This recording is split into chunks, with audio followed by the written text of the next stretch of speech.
What's going on, boys? It is day number 4 of reading through the book of Deuteronomy. We are going to be looking at a continuation of the defeating of another great king that Moses and his fellow Israelites are going to be taking on. And then we'll also look at the division of land that they have received from the defeating these kings and what the next steps are for them after that. So the king that they are going to be called to take on Moses, the king that God has called them to go and take possession of his land is, I believe his name is, I may be saying this wrong, it's Og. Og, it's O-G, it's the way it's spelled. King of Bashan. So this king, I actually did a little bit of research on this king, and from what I was able to gather, is that this king was a very big man. It later describes in verse 11 that his bed was made of iron and was 9 cubits long and 4 cubits wide. And trying to translating that into modern measurements, I mean, this man, he was huge. He was basically depicted as a giant. And God calls Moses and the Israelites to go and defeat this king. And so in verse 2, he says, "The Lord said to me," this is the Lord has said to Moses, and Moses is telling the Israelites, he says, "Do not be afraid of him, for I have delivered him into your hands, along with his whole army and his land. Do to him what you did to Sihon, king of the Amorites, who reigned in Heshbon." So what's going on here is that the Lord reminds us to do not be afraid of someone because of their physical appearance. Remember that what he did for you. Remember what the Lord does for us. So a prime example of this is probably a story that most of us are probably familiar with, is David and Goliath. So we know that David is a very small man, and Goliath is a massive 9-foot tall giant, and David is able to kill Goliath with a slingshot and a rock. And you may ask him, well, how does that connect to today's message? Well, because in reality, we're going to constantly go against giants.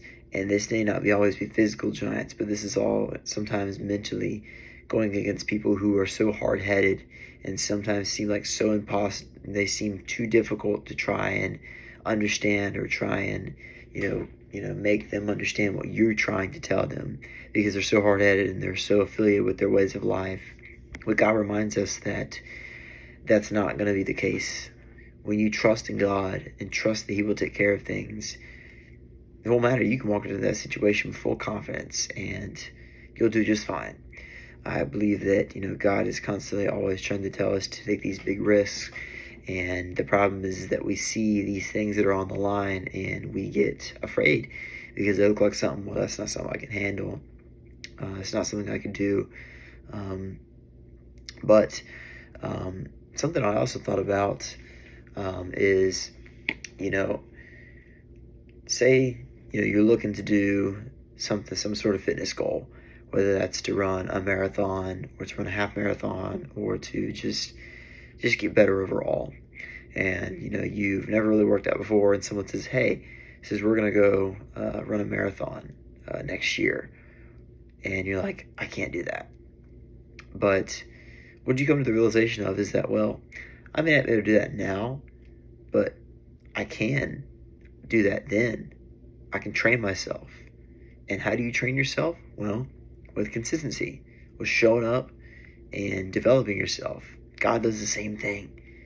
We look at the final, final boss, I guess you could say, but the final kind of, battle that we are looking at to achieve this goal, and we get afraid because we're just like, well, I can't do that. He's 4 feet taller than I am, or he's a lot bigger than I am. He knows a lot more than I do.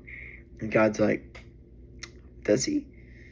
Because in reality, God shows no favoritism to anybody, regardless of how old they are, male, female, tall, short, don't matter. God shows no favoritism. God has confidence in you. So no matter, how tall or how short you are, don't think just because someone's bigger than you that they know everything more, they know more about you than you. But I think that's a really great way of kind of describing that. And so Moses and the Israelites would end up defeating this king, and now they are at the point of where they have to divide this land. And so this is the land of Bashan and Heshbon. So these two kings that they defeated. So now they have to figure out, okay, what are we going to do with this land? So it's all on the east side of the Jordan River. And so now they're like, okay, what do I do? And so what happens here is they divide it among these particular groups of people. And I won't name all these groups of people just because they are words that I wish I could pronounce, but I just don't think I can do it. But feel free to just turn to verses 12 through 17, and it talks about the splitting of all these nations, about certain groups being given the northern border of this territory, the western. It's kind of split up into different parts. And so it's splitting up between these groups of Israelites as their land promised to them. But there's more to come. It says verse 18 through 20, it says, I commanded you at that time, the Lord your God has given you this land to take possession of it. So it's the land that they would just received from the defeating of these two kings. But all your able-bodied men armed for battle must cross overhead to the other Israelites. However, your wives, your children, and your livestock, I know you have much livestock, may stay in the towns I have given you, until the Lord gives rest to the fellow Israelites as he has for you. They have taken over the land that the Lord your God is giving them across the Jordan. Or after that, each of you may go back to the possession I have given you. So the Lord's saying, hey, you've given this land from these defeatings of these two kings, but I want you to take your strongest men, the men who are the most confident, the most well-believing, and I want them to go out and cross the Jordan and reach these other Israelites. And it's a very difficult task. And so the question is like, well, you're going to bring together all these men, but there's got to be someone that's going to lead it. Like Moses led all these people through to defeating these two kings, but this time Moses is not going to lead these group of men to go to meet these other Israelites. No, this time it's going to be his assistant, Joshua. Joshua is Moses' right-hand man that went up there. I did a little research on Joshua just so I can understand who exactly he was. I knew about him a little bit, but we come to know that Joshua is a very powerful individual that was at the right side of Moses, that went up with Moses on Mount Sinai to hear God's word. And he's been there. He's basically like his, let's say bodyguard, but like his literal assistant, as we would probably call someone today.